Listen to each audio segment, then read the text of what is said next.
Nancy Cordes and Major Garrett are both in Washington to talk a little bit about all things politics and break it all down for us. So we're going to start with you, Nancy, and the outrage over Donald Trump's tweets in regard to Dwyane Wade's cousin.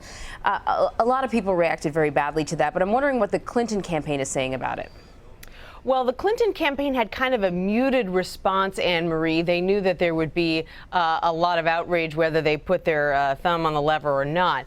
So you had the vice presidential nominee, Tim Kaine, make a brief comment about it shortly after the tweet came out saying, look, we should only be expressing our sympathy right now. Any other kind of response is inappropriate. And then really the questions started to fly at the Trump campaign itself on Sunday, on the Sunday shows. And a lot of Trump surrogates and campaign officials were asked, is this really appropriate? Why is he saying something like this? You know, why is he talking about himself immediately after someone else, a mother of four, is killed? And the response from the Trump campaign was, well, just you have to look at both tweets, because he did eventually tweet his condolences a short time later.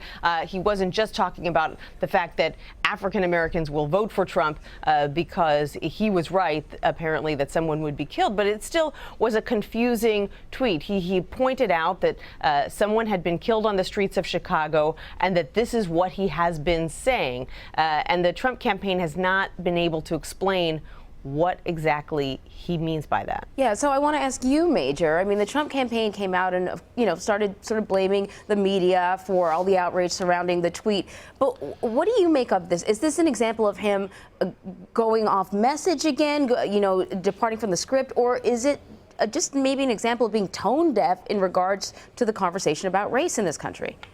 Well, the glib answer would be there are no teleprompters for Twitter. And I sort of mean that glibly, but I also mean it in a real sense. That's the one last venue for Trump to be entirely Trump and without any filter. And one thing that we've seen has been sort of a pattern after the Orlando mass shooting, after this incident, and there have been a couple of others, where Trump immediately jumps on Twitter and says, hey, see, I'm right. Look at me. Isn't this a tragedy? But look at me, and I'm right, and you should do something about that politically.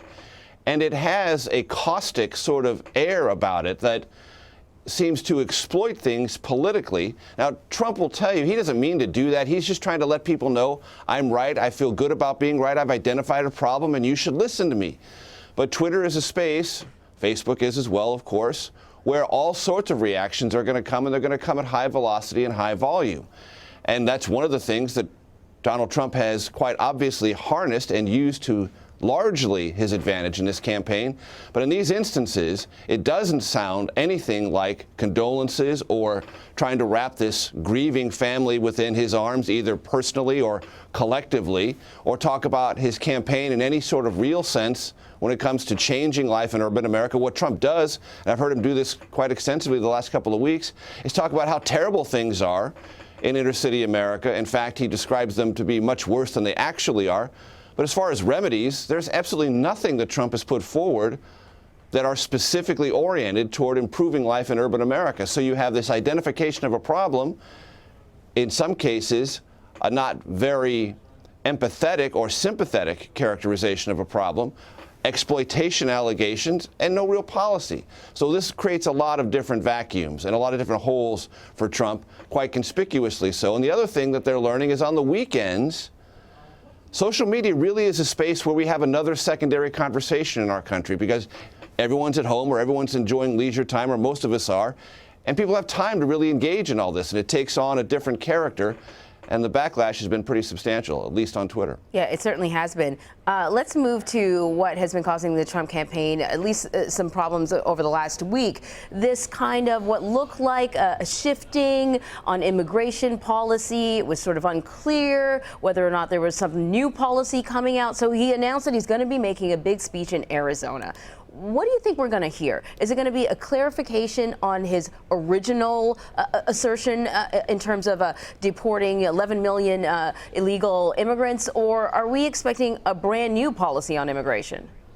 I think what you're going to hear is Trump say, build the wall, have Mexico pay for it, increased border security, big emphasis on the wall and border security, and then a lot of attacks about Hillary Clinton's immigration policy, which Trump will say is essentially an open borders policy with sanctuary cities and all sorts of looking the other way when it comes to illegal immigration or undocumented immigrants, and very little detail about the actual problem, which now for the very first time the Trump campaign is acknowledging what to do about the estimated, and I must emphasize that word estimated, 11 million undocumented immigrants in the United States.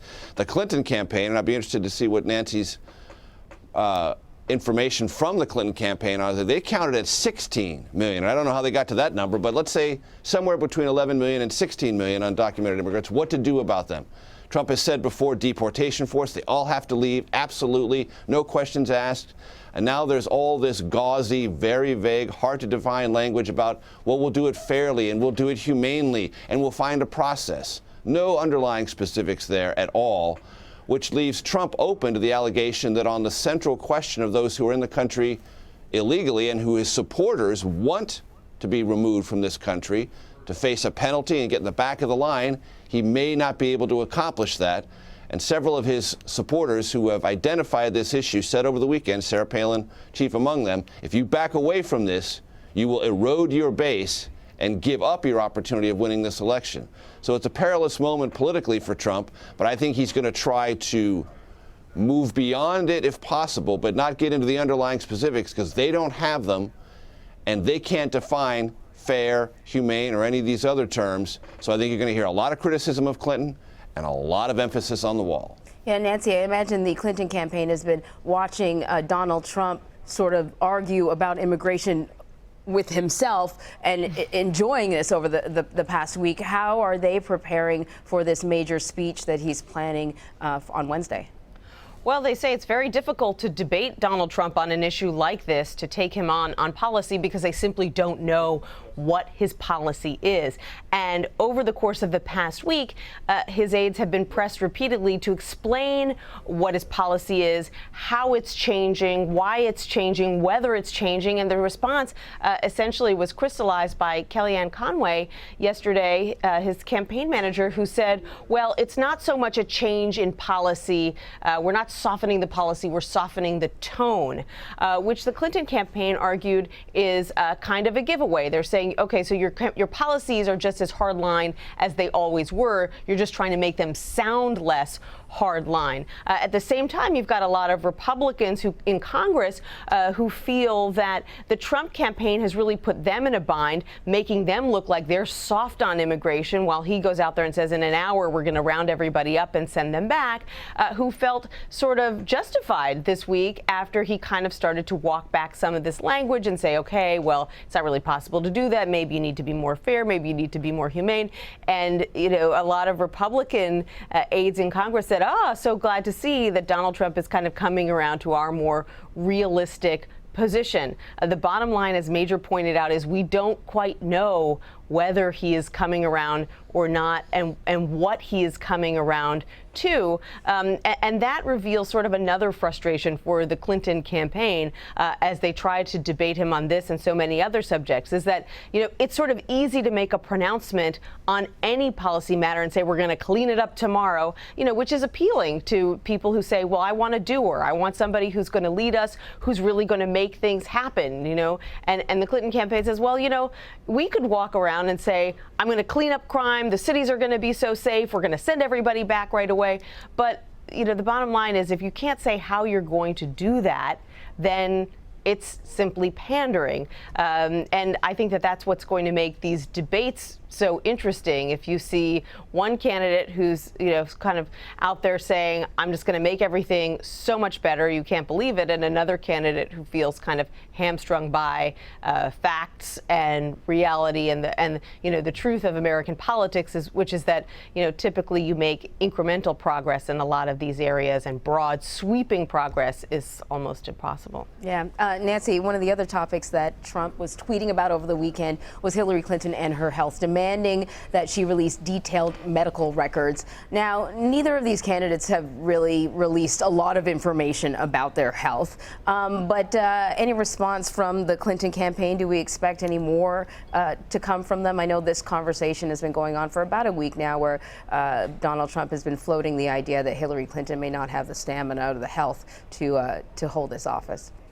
No response from the Clinton campaign on that particular tweet, although they've had a lot to say about some of the dog whistles about her health coming both from Donald Trump and from many of his supporters, and of course, everything that you can read online. I doubt that they are chomping at the bit to release more records about her health that would only kind of prompt more stories and more questions about her health beyond the letter that her doctor put out last year saying she's very healthy, except for some mild hypertension and seasonal allergies. And I think their attitude is also, we'll believe it when we see it, because, Donald Trump is someone who hasn't put out his tax records as of yet. There are a lot of questions swirling about the veracity of the health letter that he put out from his doctor. And so I think that the Clinton campaign would wait to see whether he really did put out these detailed health records that he claims he's willing to make public before they'd be willing to do the same. All right. Nancy Cordes and Major Garrett, thank you so much, guys. Sure. You're welcome.